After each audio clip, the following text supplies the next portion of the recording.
It's recording, right? Welcome to Ice on the Green Line, the podcast brought to you by 754 Phoenix Air Cadets. I'm your host. Today, I'm Warrant Officer Wang, here with my co-host, Warrant Officer Lee. So today, we have a very special guest, our newly promoted Warrant Officer First Class Co. Hello everyone, I am Warrant Officer First Class Co, 754 Squadron Commander. How are you doing today? I'm doing really well. I just finished an online lecture, so that's what I've been up to. Yeah. So can you tell us something about yourself? Where do you attend university? Your current situation? How are you doing? Yeah, for sure. Well, I go to UBC. I just finished up my first year. I was in a program called Science 1, which is like a really tight-knit program under the science faculty at UBC. And so I was studying biology, chemistry, physics, and mathematics in that program. And then recently the second year specialization application opened up, so I'm trying to decide on what I want to major. I'm considering a double major in chemistry and biology, or perhaps just a major in biology. So I have to make that decision before the 22nd. And right now I'm taking 2 summer courses. I'm taking a cell biology course and a creative writing course. And they're all really exciting, really fun. And online learning has been going pretty well for me. Yeah. That sounds like a lot to balance with cadets. I think always it is tough to balance school and cadets, but just trying to get keep my priorities straight, give enough effort for each one, but also know when I should be working and being more focused on one thing other than the other. I think that's important for me. So you've came a long way from first joining cadets to where you are at now. Have you ever imagined yourself in this position, and how do you feel? I think that I've always wanted to achieve this position. I think that it was always in the back of my mind. It was never something that was upfront, me striving for it always, but definitely feels really weird, especially in the situation that we are in right now.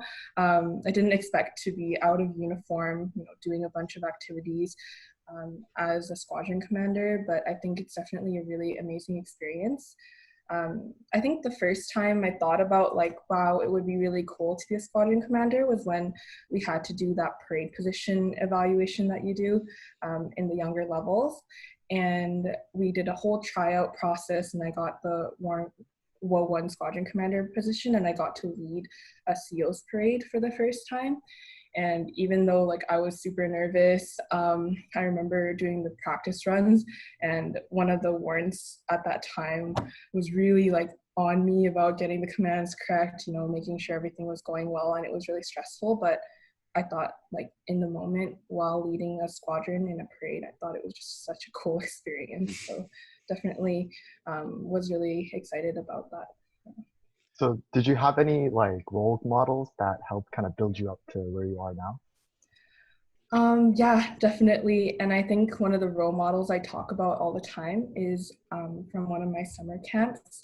I think summer camps overall have had a huge impact on my cadet experience. And the summer camp I think that had the biggest impact on my cadet life was basic drill and ceremonial, which is a 3-week course where you learn rifle drill, flag drill, kind of the basics of flag party drill.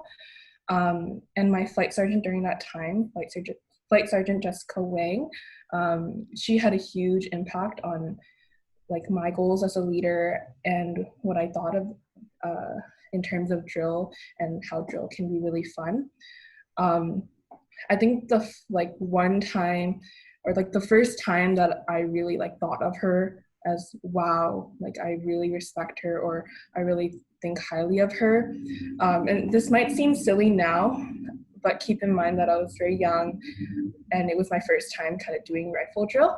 It was when she took the rifle, which is quite heavy, especially at my age during that time. And she threw out the rifle and she threw it up, and then she caught it at the bottom, at the butt. And I thought that was so impressive for some reason. I was I remember marching with my rifle in my hands, and it was so heavy, my arms were shaking, but then she was like, you know, pretty, she didn't look very strong, like, but she did that, and I thought that was so cool. And I remember just that being my first image of her and thinking like, wow, I really want to be good at drill like that. But also just in general, her leadership skills were really impressive, really amazing. Yeah.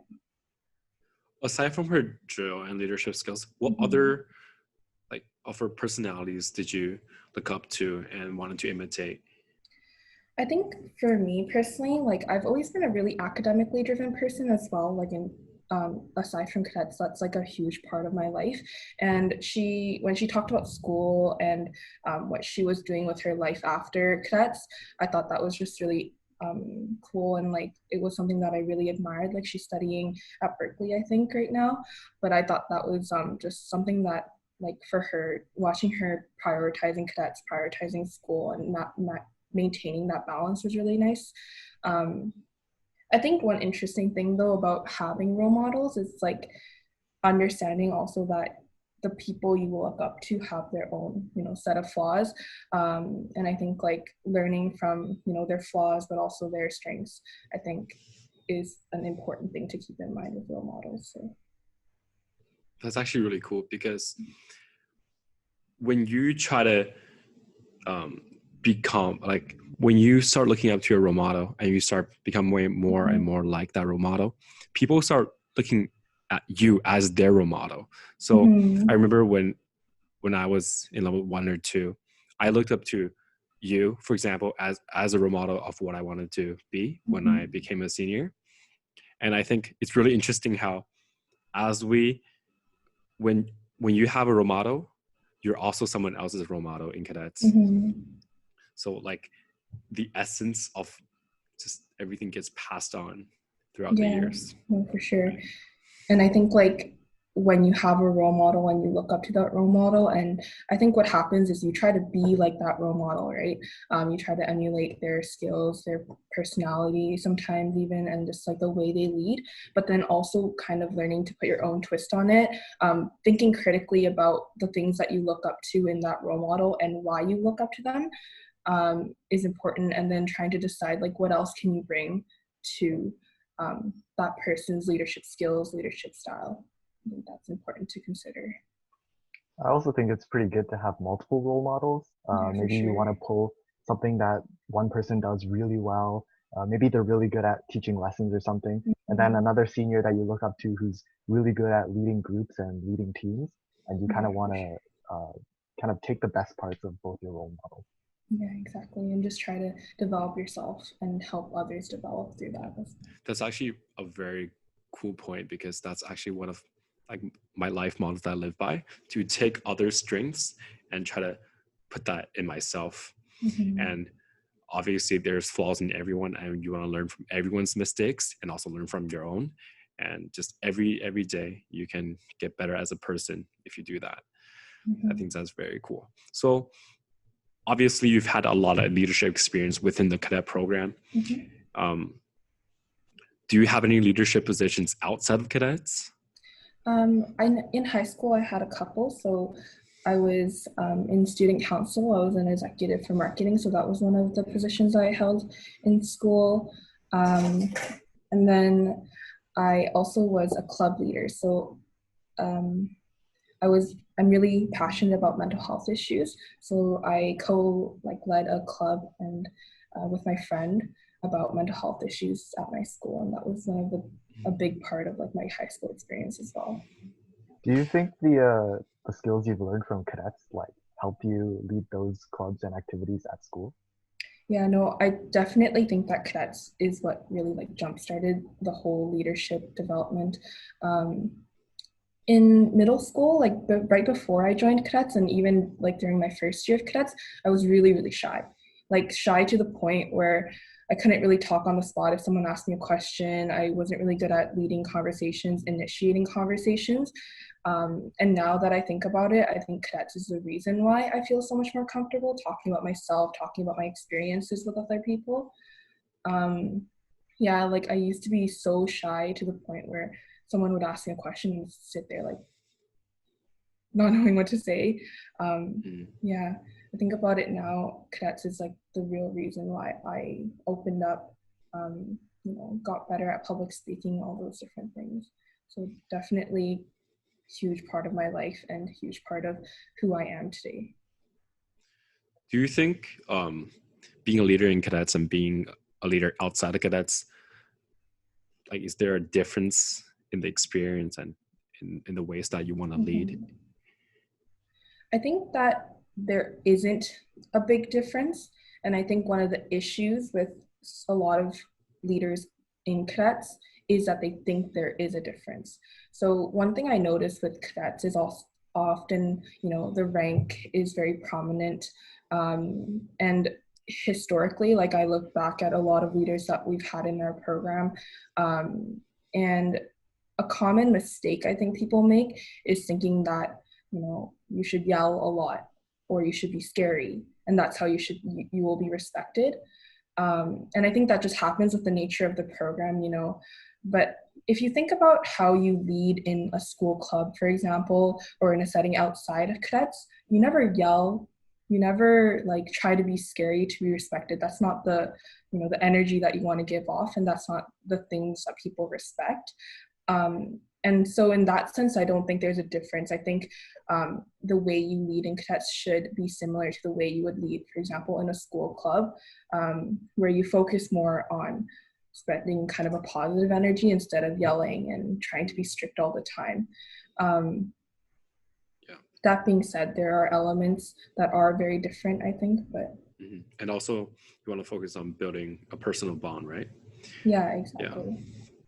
Yeah. Do you have any suggestions to maybe some of the seniors at our squadron for ways to help develop their leadership in like a positive manner? Because I know if you're teaching maybe younger cadets during drill or during like more dry classroom lessons, it can be really hard not to go down that route of trying to be really strict. So do you have any like ways that you think could help? Yeah, so I think that in terms of leadership in general, like I'll touch on that first, just like how Warrant Wang suggested, developing personal connections with people is really, really important. And even though, like, for example, a squadron commander can't really develop a personal relationship with every single individual in the squadron, right? It's quite difficult to reach out to all of those individuals with the numbers that we have. But I think definitely trying to build personal connections is a great way to get to know someone, get to know how they respond to certain leadership styles, and trying to keep that in mind when you're presenting yourself in a situation where you are being a leader. I think that's very important. In general, for example, like a drill class, I think that there's a difference between, yelling and being excessive and being like strict, right? And keeping the formal tone of a drill class. So trying to find the distinction and that line, even though it's hard, is really important. There are ways to maintain attention by being interesting rather than just yelling and calling room when people aren't listening. I think it all depends as well, like on a leader's personal leadership style, personal way of teaching. But I think that we all should take some time to reflect and think, is there ways that I can improve my teaching, my leadership in a way that doesn't make a cadet feel attacked almost? One way I think is never really call out a cadet individually. That's something we always talk about when we talk about teaching, especially like in a big group. If, for example, we were doing a drill class and I was like, Warrant Wang, check your arms, right? That makes the individual feel really bad, right? So the better way to do individual corrections, because individual corrections are still really important and it shows that kind of attention and care that is necessary, is just to go up to that person, when everyone is like, the reason why we say in drill classes give time for individual practice is because then you also have time for individual correction, right? So I think that's something that can be employed a little more. I've always wanted to ask you this question. So what is the experience like being a leader of leaders? So for the past summer, you were the CSM or the one officer for the Foxtrot company at Vernon Cadets. So what was that like, being a leader of leaders, not directly working with cadets? Yeah, so I'll explain a little more about what like my summer position entailed because I think with Vernon lingo it's kind of hard. So company sergeant major CSM is the position that I held last summer at Vernon, and the way that Vernon works is that we call it a battalion, which is essentially like a wing. So it has A to F number of squadrons essentially, and my position of CSM was that I was essentially like a squadron commander for 6 flights of BDCC. So basic drill and ceremonial, and it was basic drill and ceremonial for the air cadets and basic drill and ceremonial for the Army cadets. So that was the position that I held. And yeah, definitely being a leader of leaders in that situation meant that I was directly responsible for my flight sergeants and my sergeants in the company. And it's definitely feels very different. And I think one of the things is just having a really good understanding of the importance of mutual respect, and being open-minded to suggestions by the people around you is something that I definitely learned to value. I think one of the things that happens when you're in a leadership position is and this is something I struggled with in the beginning, is I felt like, I need to gain respect from these people in order for the company to run. I need to make sure that these people listen to me. And I didn't really know how to do that because it was my first time in a leadership position like that. But I think I soon learned like making sure that you're communicating, making sure that you're always asking, what are your suggestions? What are your, what are ways that we can do this together is an important thing. And then also another part of that is mentorship. So being able to mentor someone, I think is really important. And for mentorship, I think personal relationship is the most important. But yeah. I'm not sure if that's completely what you were asking though. Yeah, that's exactly it. Like as a staff cadet, sometimes egos get in our way and some conflicts may happen with especially this company sergeant majors. And I think you did a great job last summer, and and you received the Sword of Excellence. It's called the Sword of Honor. Sword of Honor, right? Yeah, top sergeant major, yeah. So I thought that was really cool. Yeah, like, so could you tell us more about how you got to that position at a summer camp? Like, if for those viewers that want to staff in their future, how can they achieve such position? So I think getting to a position like that is all about making sure that over the years you're working on yourself, you're working on your skills and your leadership. So what I mean by that is once you get even though it is good to have a goal of, being a CSM at camp or being the squadron commander, I think it should be coupled with other goals that you have for yourself and more specific goals. For me, it was that I got to that position essentially through years and years of engagement in that area. So as probably most people in the squadron know, drill has been something that I'm always passionate about. I took basic drill and ceremonial. I took drill and ceremonial instructor. I staffed flight sergeant for basic drill. So it's something that has been built up over years. If I touch on specifically how I got to that position during the first week of, staff selection, that process, I think definitely being confident, presenting yourself as someone who is capable of taking a position like that and expressing that you want it, I think is really important. So for example, I think one of the first interviews we had, they asked us, what position are you here for? What do you want? What do you want to gain out of this experience? And I didn't hesitate to say that I wanted the Foxtrot Company Sergeant Major position because that is what I was there for that summer. So you said, sorry. So you said drill was a huge part of your cadet career, but I know drill seems to have a bit of a bad reputation, especially with younger cadets, because it's drill, it's marching, it's standing, but I know things like drill team can actually be really fun and engaging. How would you pitch to a level 1 who didn't like drill? How would you pitch to them to join drill team or to show them like the good part of drill? I think one of the things that is hard for level 1s in terms of drill is that obviously you have to start with the basics, and the basics can be boring. Honestly, I'll admit. For example, like learning to stand at ease and easy and attention for 30 minutes can be a little bit boring. It can also be frustrating because it's very unlike anything that people have done before. But I think the way that I try to pitch drill as something fun is I show them examples of what fun looks like in drill. So for example, movements like the iron cross, like even though it's kind of silly, like just showing off essentially to them and being like, oh, these are like the things that I learned when I was at summer camp, and even showing them like what a precision routine kind of looks like. I think that's really important, showing them like what are the creative aspects of drill, what are the creative moments that we can share in drill. I think it's really important to share that.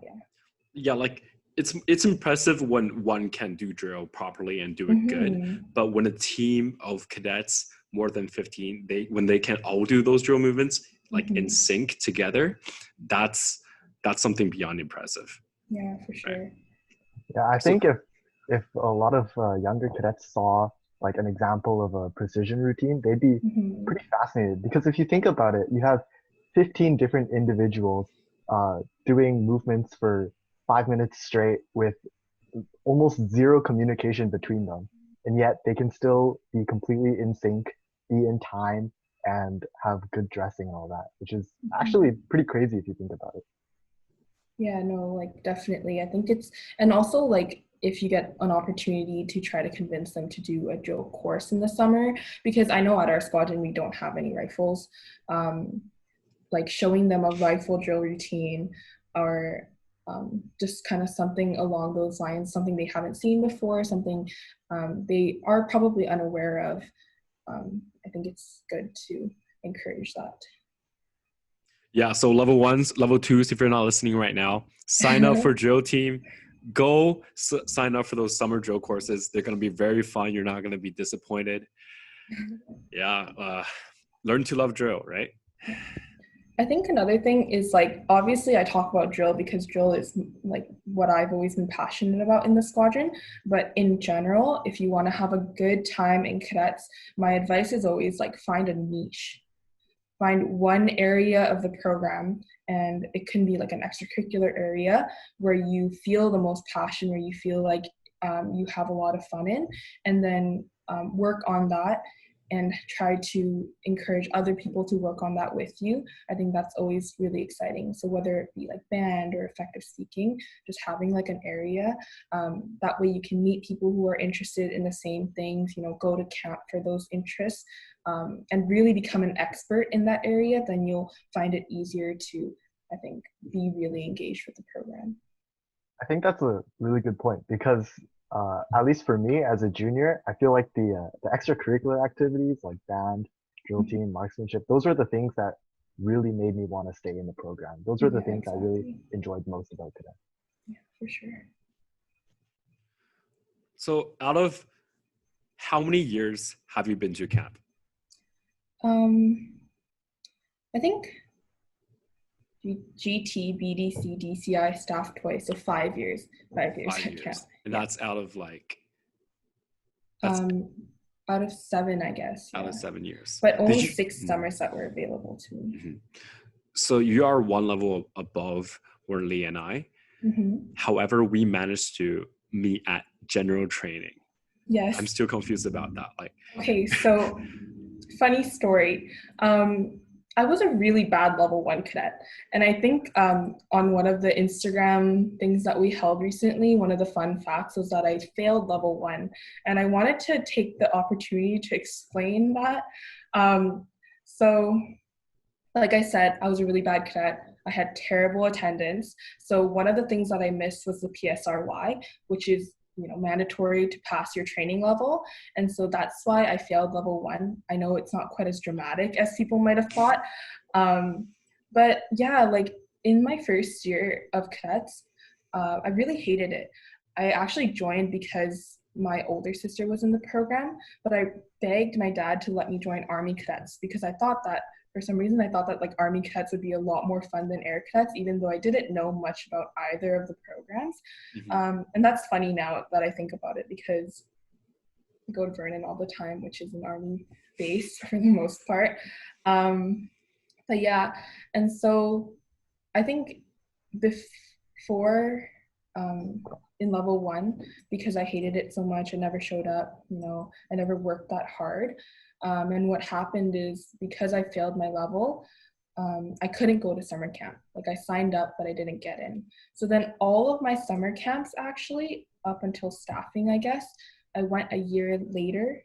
So I was a year older than most of the people around me, which is why we all went to GT together.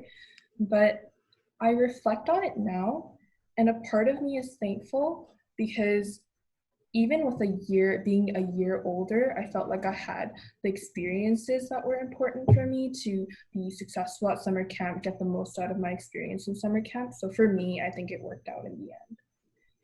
So you didn't really enjoy cadets in level 1? Yeah, no. In level 1, I didn't have any area of passion. So all my friends around me, they were in band for the most part, but I play the cello and I wasn't really interested in learning a new instrument for band, so I never joined. And I wasn't in drill team or anything like that. So definitely like I struggled to find something that I really liked in the program. And I think what happened after GT, after making new friends, after feeling like cadets was, really, really fun, that I can gain more from it. That's when I started to like work a little harder in second year. But I think GT is a great opportunity for level 1s, and I think it's also what keeps a lot of level 1s in cadets for another year. For sure. Just because you get to make so many new friends and stuff. Yeah. For the viewers, if you didn't know, it's very hard to fail level 1. So that was a pretty funny story, in my opinion. And I think nobody would guess it, right? Yeah, I'm actually really surprised. Yeah. That was also a really interesting GT year because our flight had, I think it was like 17 people from 754. Yeah, no. Majority 754. Yeah. It was weird for me as well because I felt like I couldn't fit in because you guys were all the 17 people from 754 who were in that flight were a level below me, and I thought like I can't believe I have to. And it's silly now that I think about it, but yeah. I think one of the things I struggled with because I failed level 1 was that I got promoted later than everyone else in my level up until like the first round of sergeant promotions. And then, so I remember like being really, really upset that I was a rank lower than everyone around me. Now that I think about it though, it was silly too. I think rank doesn't say much about a person and about their leadership or about their efforts in the program, honestly. Exactly. So in GT, did you hear about the news how they were going to shorten GT, a 2-week course, now to a 1-week course? I did not hear that. Yeah. So did you hear about that, Lee? Yes, I read about that. I thought it was pretty funny how like 2 weeks is already, in my opinion, not enough time for cadets to have a proper camp experience. Now it's going to be 1 week. Well, I think that like definitely 2 weeks I was going to talk about as well as like too short. Already it feels too short, but one of the advantages, I guess, of making it a 1-week program is that more people can go, right? More people can attend camp. And I think like we all, talked about earlier, camp is such a great way to encourage cadets to stay in the program, develop new passion for the program. And if we, give more people the opportunity to have that experience, I think that's valuable too. Mhm. And also, as a GT staff cadet last year, I feel like it's all the cadets have different backgrounds. So some cadets might like miss home more than others, and to say that 2 weeks is too short for everyone is pretty unresponsible of me. So yeah, definitely. Yeah. Orly, do you have any I think comments? at least for GT, I always, actually for any camp really, I always feel like the very first week of camp is kind of that period where you're still thinking about home and Yeah. you're not fully into it yet. And then it's only Mhm. until the second week where you start hitting your stride and then you start making a lot of friends and making Yeah. good memories. So yeah, And I I think do that think I do think 1 week is a bit short, but at mhm, least it does give a lot more cadets the opportunity to go to camp. for sure. And I think the thing that will have to happen if it's a 1 week course is that staff cadets will have to think of another way to approach the situation and try to, accelerate that, getting to know each other process and providing the opportunities in that short amount of time. And that's something that the staff will have to do some brainstorming about as well with that change. So out of your summer camp experiences, GT, BCIC, DCI, and the 2 staff cadet years that you did, which was your favorite?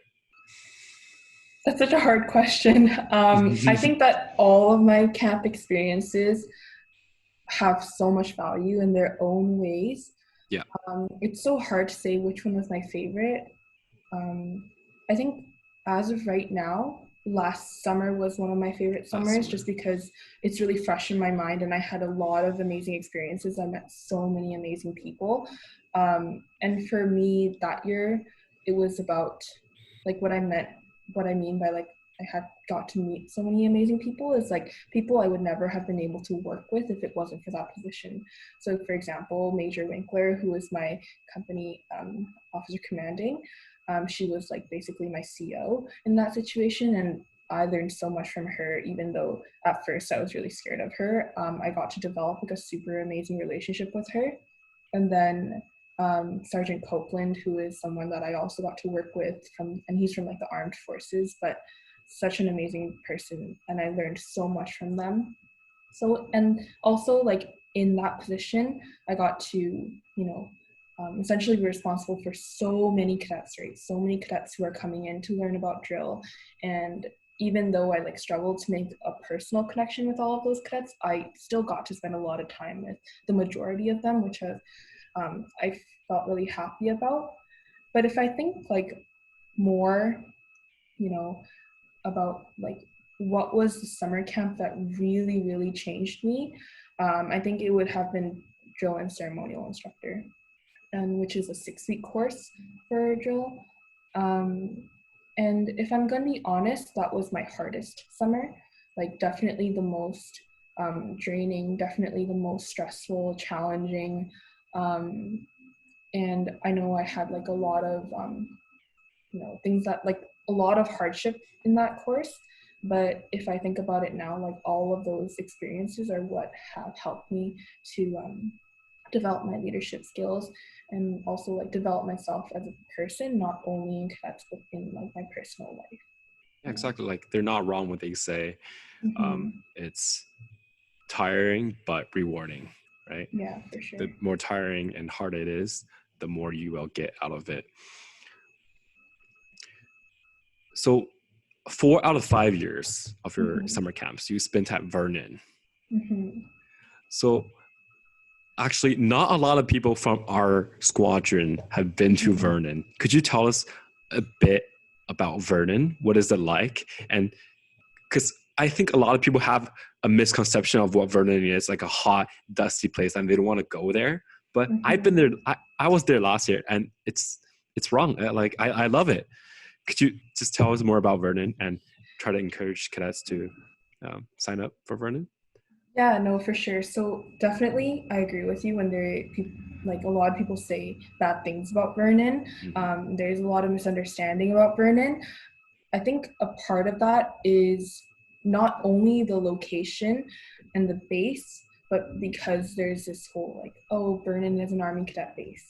And for some reason, there's a negative energy with that comment. But like, I think that's very silly. Like, there's a lot of things to learn at Vernon. Sure, like we use the words platoon instead of flight. And I know a lot of air cadets come in not wanting to make that change, but I think everyone should take the time to reflect on how silly that is.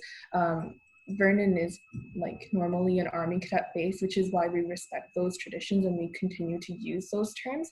But right now it's definitely more like there's like Sea, Air, Army cadets are at Vernon, and I think that's like a really, really great thing because there's so many things you can learn about the program if you talk to people of other elements and instead of just staying in your own bubble. In general though, yes, Vernon is hot. And my friends always laugh at me when I come back from Vernon because I have the most ridiculous tan lines. Especially when you're staffing a drill course, you wear your dress shirt all the time because we're in this dress called garrison. So I always have like a triangle on my neck and it doesn't go away. I wear turtlenecks all winter. And so it's ridiculous. The sun is hot, but it's also a really beautiful base and it's very, very big.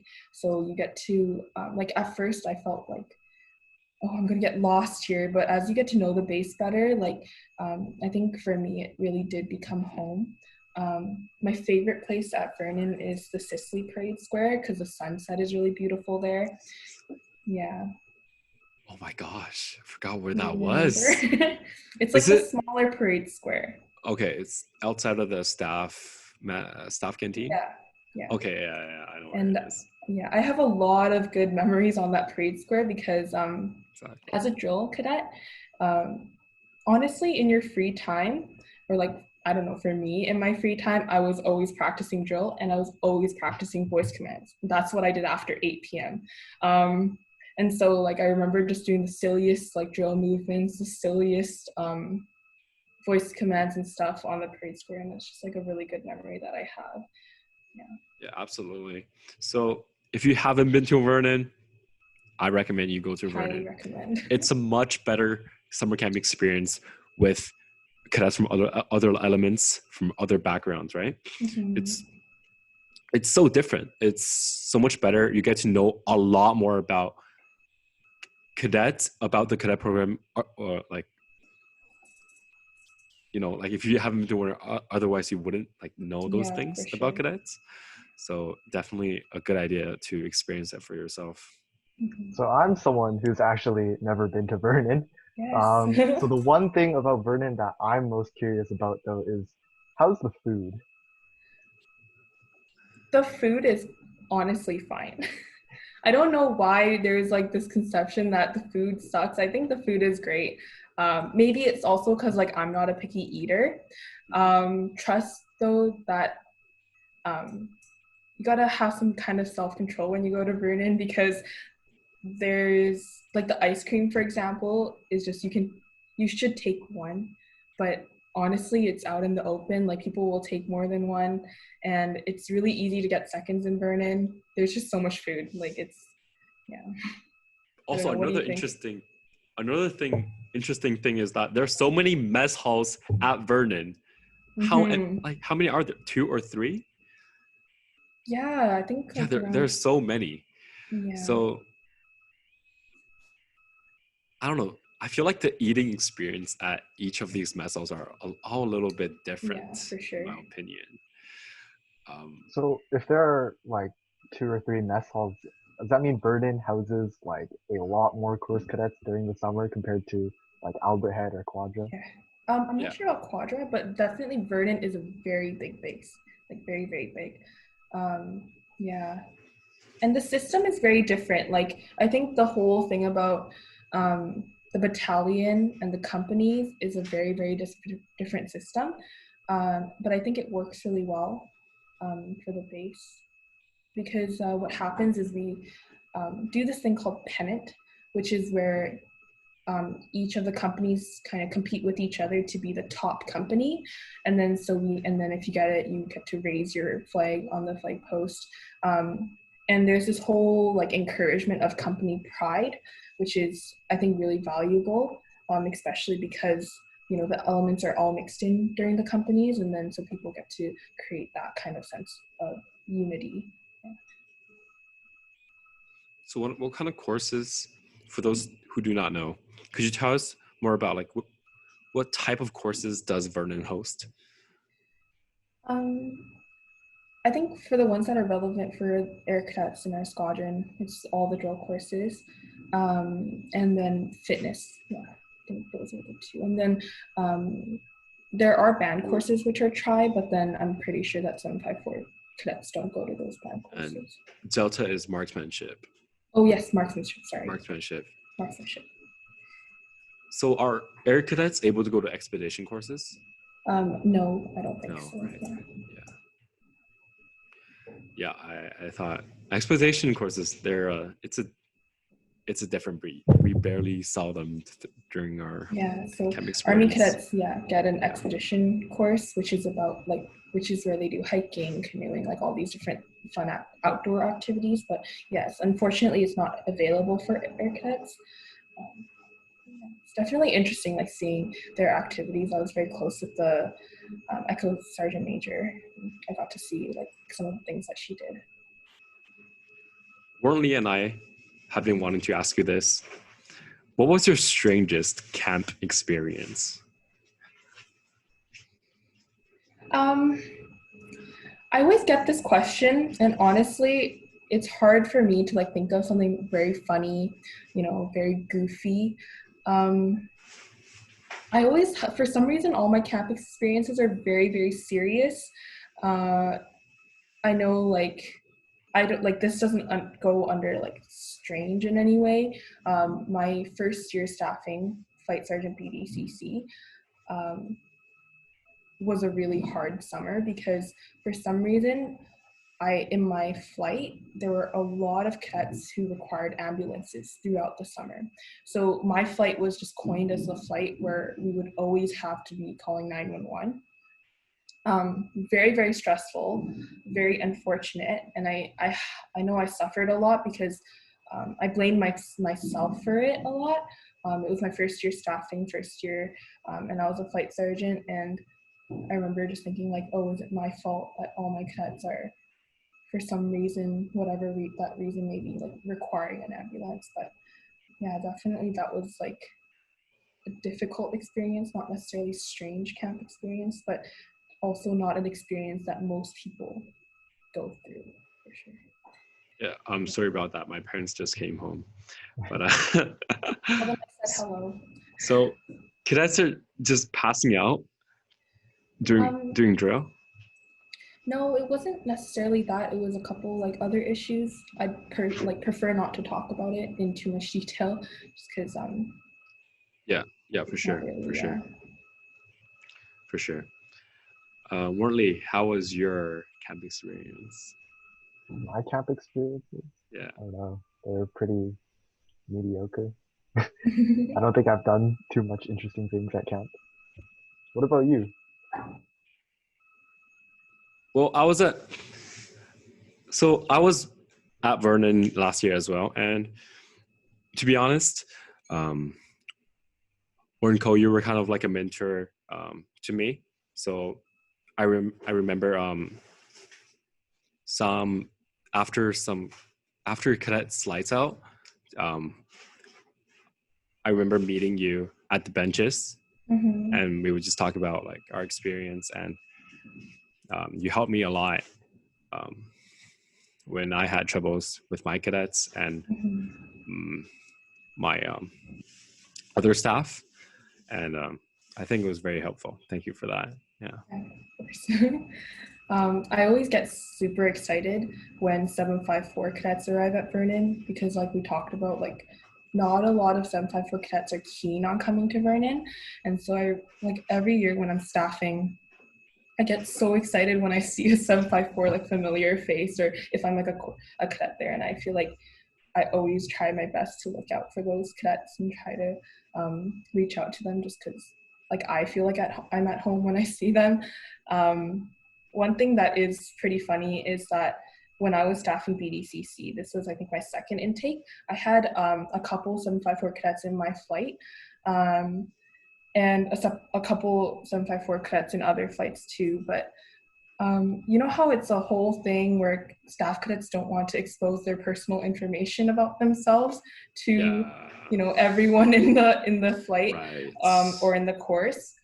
And I think it was like a couple days into that intake, the 754 cadets in my flight and in the other flights told everyone in the male barracks all my personal information. And these cadets were like in drill team when I was the drill team commander. So like I got to know these cadets on a definitely more personal level. I think they shared like my Instagram. Oh my God. Yeah, like everything about my first name, all those things. But then one of the things that was funny was that year I hosted a boot polishing party before drill comp at my house, and then so they exposed my address What? to the entire flight. And I just remember someone calling, like someone who's not from 754, someone who I don't know, calling me by my road name, like my my home address road name. I was like, what? Yeah, I think that's why it became a thing for staff cadets to change their names on Facebook, Instagram before going to camp, right? Yeah, no. And it's funny because like when I was a flight sergeant my first year staffing, it really bothered me. I was like I wanted to keep it a secret. I wanted to tell everyone at the very end. And I think it's like one of the things that is just a tradition at camp. But it really changed actually when I was the sergeant major last summer. I remember cadets would come up to me and be like, "Hello, ma'am," like, and then ask me questions. And then I would just tell them everything, like, "Oh yeah, I'm from Port Moody. I go to 754 Phoenix. I've been in the program for how many years." I would share that information so openly.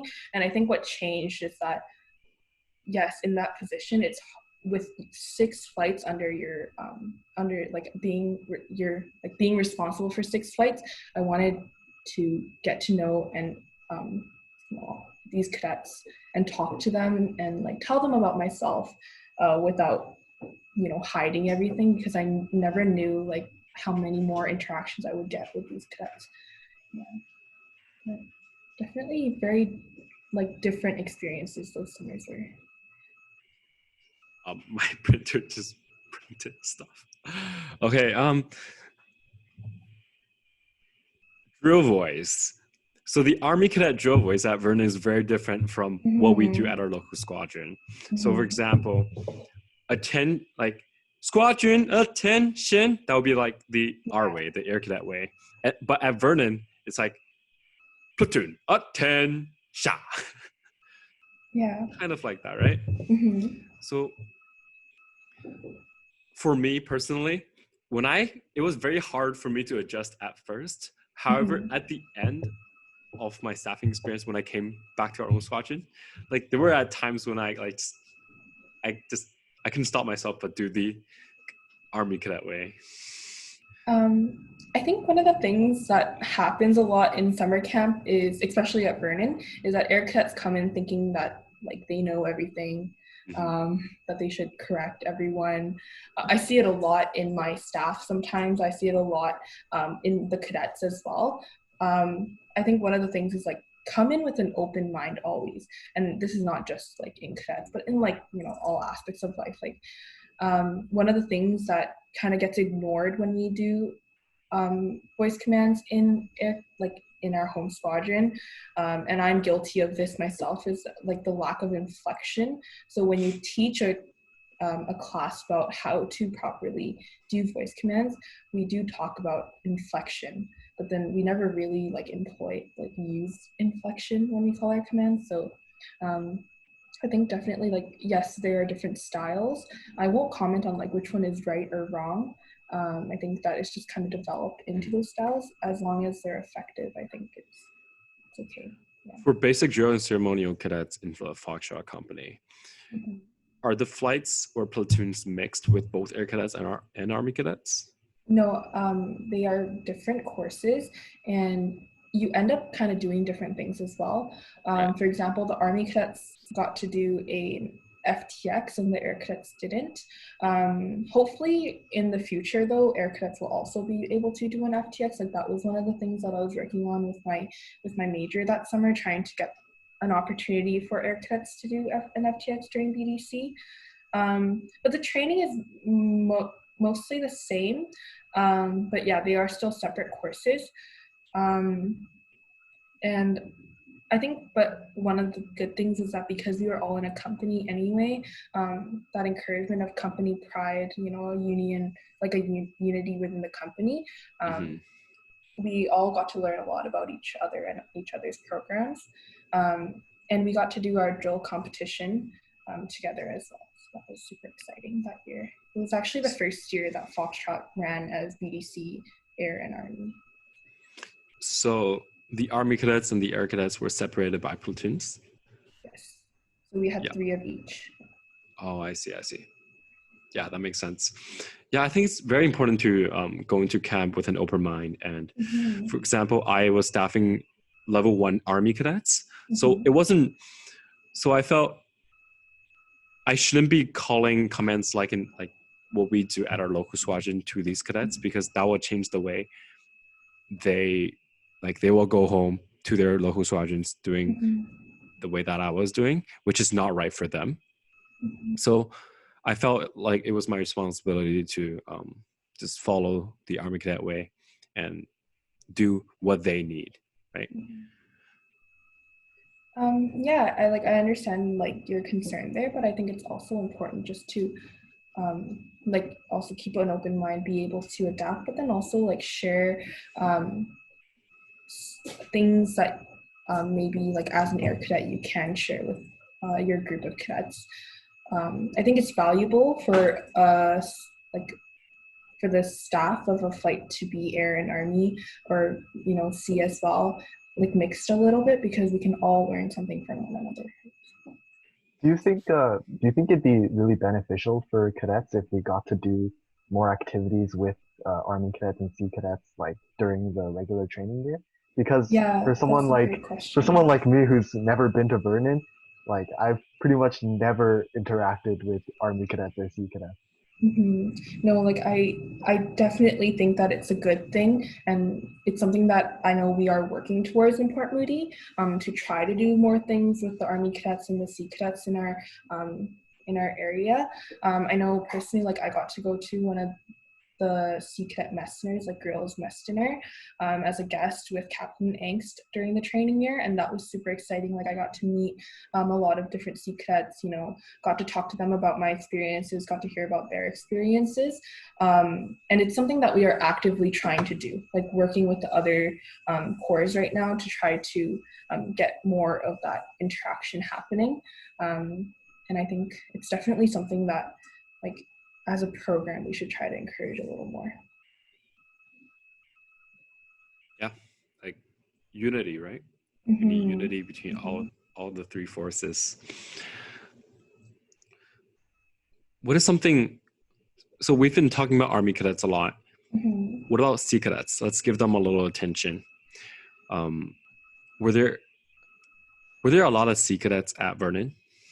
I think there's a lot less C cadets at Vernon, but I think that's just because, in general, the program, the cadet program, has a lot of Air cadets, Army cadets, and then a lot less C cadets. I think that's what the statistics show.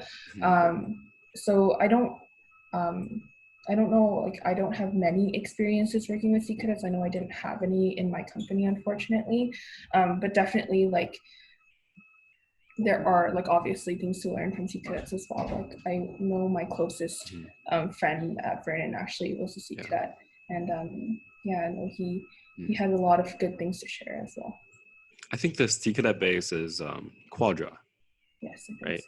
Yeah, and one thing that I'm so impressed by the C cadets is how quickly they're able to put on their uniform, and it seems like it's very complicated.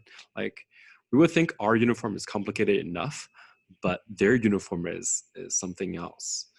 They have a lot of different parts, different types of uniforms, definitely. Yeah, they have a lot of different types of dresses, right? So we have our C1, C2, the summer dress, and for C cadets they have a lot more. I think they have 3 or 4 different ways to like put on their uniform. Definitely. Okay, let's move on here. So away from summer camps, out of your 6, so you've been in cadets for 7 years now. This is your 7th year. Yes. And you can take a little time to think about this. What was your biggest takeaway from the cadet program? Yeah, that is a hard one. I think I learned so many things. I took away so many things. I think one of the things that I've always focused on throughout my experience in the cadet program is this idea of personal development through self-reflection. And I know like that is very specific, but for some reason that's always been such an important part of my journey. I think one of the things that happens when you're in leadership positions, but also like as a junior cadet, right, is we always make a ton of mistakes, like a ton through the program.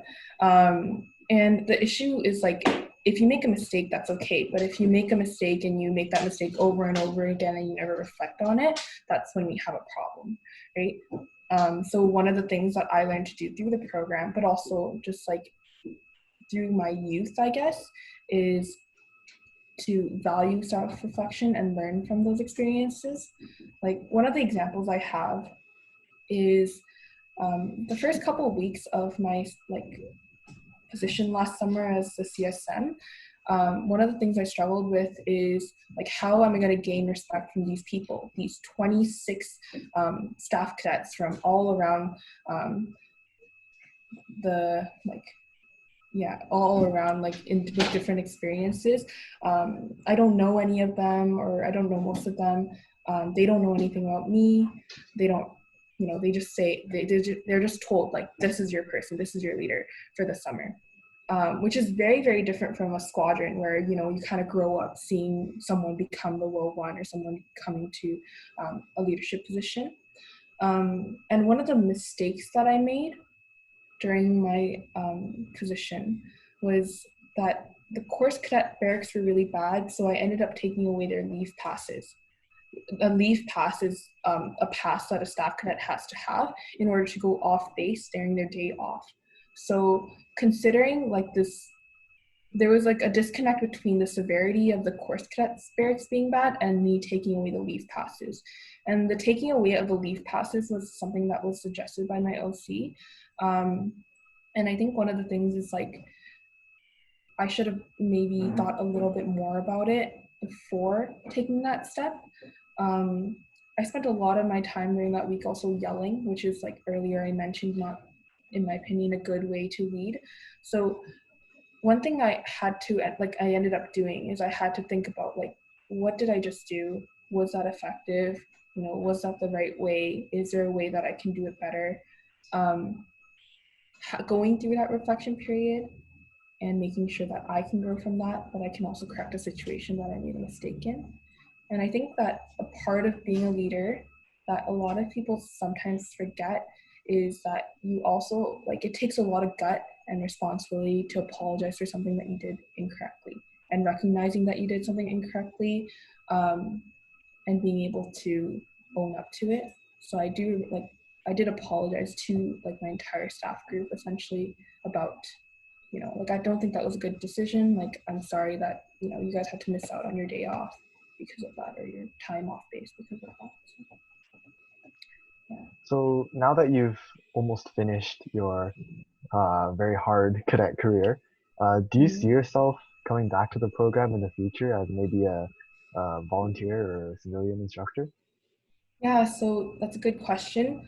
I was on the fence about it at first because, like you said, like, it's been 7 years in the program. I spent all of my summers in the program, and I do think, however, that I want to come back, especially with this abrupt ending to the training year. I feel like I didn't really do everything that I wanted to do for the program. I think about all the things I've gained through the program, all the experiences, all the people that I met that I look up to, and the things that I've learned. And I also realize that I've learned a lot, and I have a lot to give. So then in that sense, I feel like I would like to come back as a volunteer or as an adult staff, as a flight commander at summer camp, to play my role to give back for what I received throughout my 7 years. So I think the plan is to come back. Yeah. That's great. So what are some advices before you leave?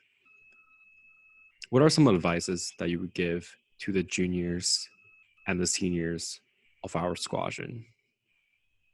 Mm-hmm. So I think one thing that I do want to tell juniors and seniors is the importance of taking initiative. And I know that's something that we say all the time, take initiative, but what does that really mean? I want to elaborate on that a little bit more. And I think because I've been so focused on the development of our senior cadets for so many years now, this really is my way of telling the seniors on how I feel like they can improve as a group and as individuals. It's doing the things that nobody really wants to do, right? Sometimes somebody has to do them. And you're the person to do that. I think that's really a good way to show how much you care about the program, how much you want to contribute to the program. Not having to be told to do something, volunteering to do that task, or whatever it may be. And I think one of the things that is a struggle for juniors and for seniors is because a lot of the times people don't want to do things because they feel like their efforts are going unrecognized. And I know I struggled with that personally, especially when I was younger, especially when I was in a sergeant or a flight corporal. I felt like I was doing things, but I was never getting praised for it. I was never, getting any kind of positive reinforcement for those actions. And I think it's not that the seniors didn't see it. It's that they weren't really, sometimes maybe they didn't see it. Sometimes maybe they just weren't being vocal about it. But I think in both situations, the way that we can improve is by first understanding, why are we taking these actions? Why are we, working on our uniform? Why are we, maintaining personal drill, dress, and deportment? And ultimately trying to determine the reason why you're in the program and the reason why you're making efforts in the program is a good way to keep yourself motivated. And then also a comment to our seniors and a comment to myself is making sure we're recognizing one another for those efforts. I think it's really important. I know personally, my motivations in the program have always been very clear to me. But that came through so much thinking about why am I doing this? What is the reason for this? And I think that period of reflection is something that all of our cadets, no matter what level, no matter what rank, should kind of go through in order to determine how they want to advance in the program. Yeah, I think that's very important what you just talked about how finding your purpose in the program. Mm-hmm. I think a lot of us don't know why, don't have an intent to be in the program. And I think it's very important to find that right away. Mm-hmm. So what was one of your, what is your reason to being cadets? So my reason has changed so much over time, and I recognize that because I feel in every different kind of position you're put in, now your reason kind of changes, right? The reason why I've stayed in the program for so long is essentially because of the people, right? I developed so many great personal connections with the people in the program, but then not only that, it's I found great passion in teaching. So that was one of the things that I personally, not only in drill, but for me, one of the things is I love to teach classes. I love to, share that kind of knowledge, or like share what's in the IG with younger cadets. So being an instructor was a really, really important part of why I was motivated to be in the program for so long. And I understand that it's really hard, especially if you come to the program, you never really like the program, and naturally, like, some people might not find the same kind of passion for the program as others. But even if it's just something really, really small that makes you want to be there, makes you want to make an effort, I think like trying to focus on that is a good way to continue to stay motivated, continue to work hard. Yeah. Exactly. And I think similar to like what you mentioned earlier, it's really good to join a lot of extracurriculars early on so that you can find that reason to stay in the program. Exactly. Yeah. Any last things you want to say to the cadets at our squadron? I guess one thing is like, I understand that everyone has their own commitments in life, right? And I think that one thing that I need to learn to be understanding of is that everyone has those commitments. So for example, I mentioned earlier that I'm really like passionate about school. School is such a huge part of my life, and I always like do a lot in school, and that sometimes takes away from the time that I can do a lot in cadets, right? So don't ever feel like you can't express that you have those kinds of priorities, right? I think that's one of the things that needs to be recognized is if you are really busy with school and you can't contribute to the cadet, like to our squadron because of those commitments, don't be afraid to share them.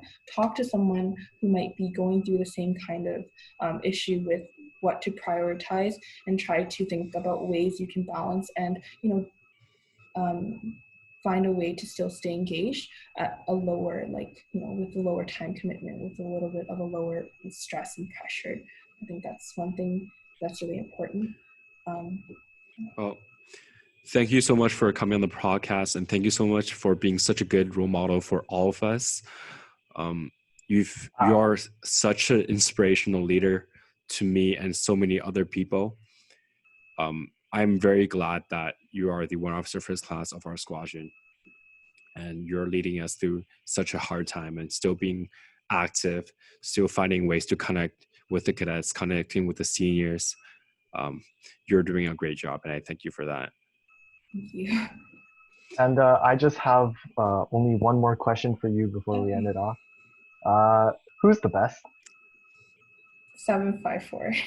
Let's go. 754. And this was your pilot episode of the Ice on the Green Line podcast. Again, thank you, Officer First Class Co, for coming on the podcast. Thank you for inviting me. Stay tuned for further podcast. Bye. Okay. Wait, so, my phone went off. No, it's okay.